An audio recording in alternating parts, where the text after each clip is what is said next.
Шымкент қаласында ветеринария саласы мамандарының жалақысы 2024 жылдан бастап 50%-ға көтеріледі деп күтіліп отыр. Бұл туралы қалалық ауыл шаруашылығы және ветеринария басқармасына қарасты ветеринариялық қызмет мемлекеттік коммуналдық кәсіпорнының басшысы Сырым Абдықалықов мәлім етті.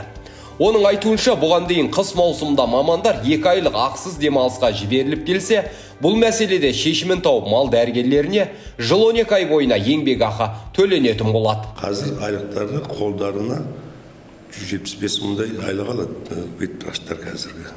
Ол осы айдың аяғына жыл аяғына шейін осылай болады. Ал енді сосын жылда мынау біздің мекеме тапсырыс орындайтын мекеме ғой. Мысалы, жұмыс болмаса, бізде тоқтап қалады жұмыс. Сол себепті жылдың басында 2 айда ақысыз демалысқа жіберу шара қолданылып келді. Себебі жұмыс жоқ, ақша жоқ, тапсырыс жоқ. Оны қалай мысалы ұстай алмайсың ғой, 100 адамды бірде сол сияқты да. Сондықтан да қазір енді мынау қаржының бәрін республика бюджетіне тағы да ақша бөлінді. Жергілікті бюджеттен ақшасы бар. Сонымен енді қазір ветврачтардың барлығы 12 ай бойы айлық алатын болады. Және 2 айлық көлемінде жаңағы емдік сауықтыру, лечпособие деп айтады ғой орыс тілінде, солай алатын болады. 12 ай бойы алатын болады. Айлықтары биылғымен салыстырғанда 50%-ға көтерілетін болады оның үстінде. Қазір 20% қостық қой. Енді жаңа жылдан бастап 50% қосылады. Шымкент қаласының ветеринариялық қызмет мемлекеттік коммуналдық кәсіпорны қала аумағында жануарлардан адамдарға тарайтын, жануарлар мен адамдарға ортақ аурулардың алдын алу бойынша үлкен жұмыс орындап келе жатыр.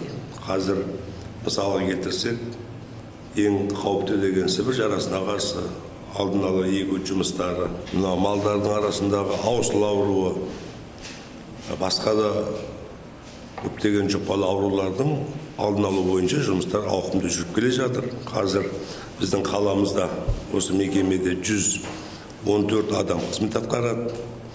Оның 88 маманы қаланы 6 бөлікке бөлгенбіз ветеринарлық бекеттерге. Әр аудан бойынша біреуден және Қаратау ауданында 2 ветбекет бар.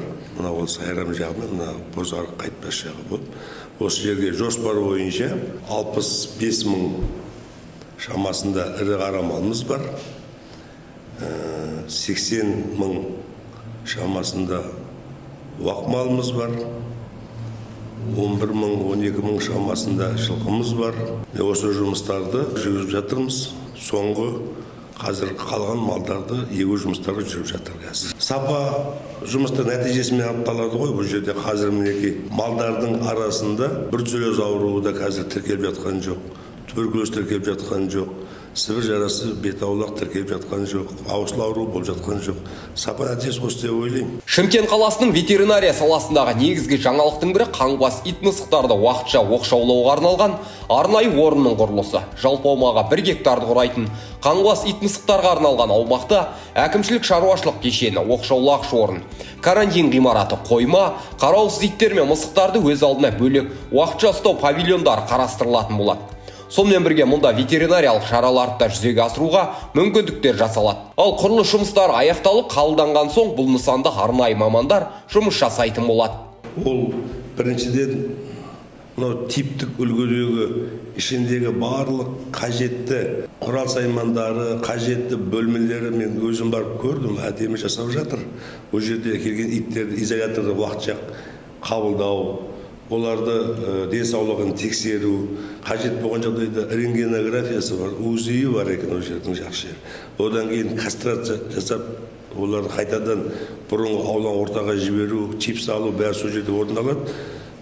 Ойлаймын, мына иттердің көшедегі санын азайтпайса да көбеюін азайтады бұл. Себебі кастрация жасалған иттер көбейе алмайды ғой. Сондықтан да бұл иттің басын шектеуге өте септігін тигізеді деп ойлаймын. Қаңғыбас ит мысықтарды уақытша оқшаулауға арналған орынның қолданысқа берілуі нәтижесінде оңды өзгерістер күтілуде.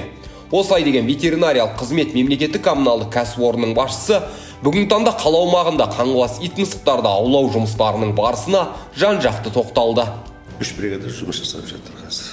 Енді олар күнделікті жаңағы түскен заявкелерді береміз ғой, үлгермей жатады шынында да, потому что 109 арқылы болсын, өзіміздің телефон нөмірлер бар, мынау ұялы телефондарымызды беріп қойғанбыз, бәріне звондап заявка тапсырма өте көп, күніге 30-35 заявка түсіп жатыр қазір. 45-05-05 телефон арқылы хабарласып, 45-05-22 телефон хабарласып, тура болсын мекен жайын айтып, заявка берсе болады. Маманымыз сол тіркеп алады, орындауға береді. Біздерде қазір жылдық жоспар 20 мың ит аулау болатын, оның 18 мыңдай орындалды қазір. Ит аулаушыларға қойылатын талаптар да жоғары, себебі қазір иттерді мынау иттерге жауапкершілікпен қарау, оларды гуманный қарау дейміз ғой, оларға жаңағыдай травматикалық, басқа да денсаулығына зиян келтіретін, болмаса өлімге кеп соғатын дәрі-дәрмектерді қолдануға тыйым салынған.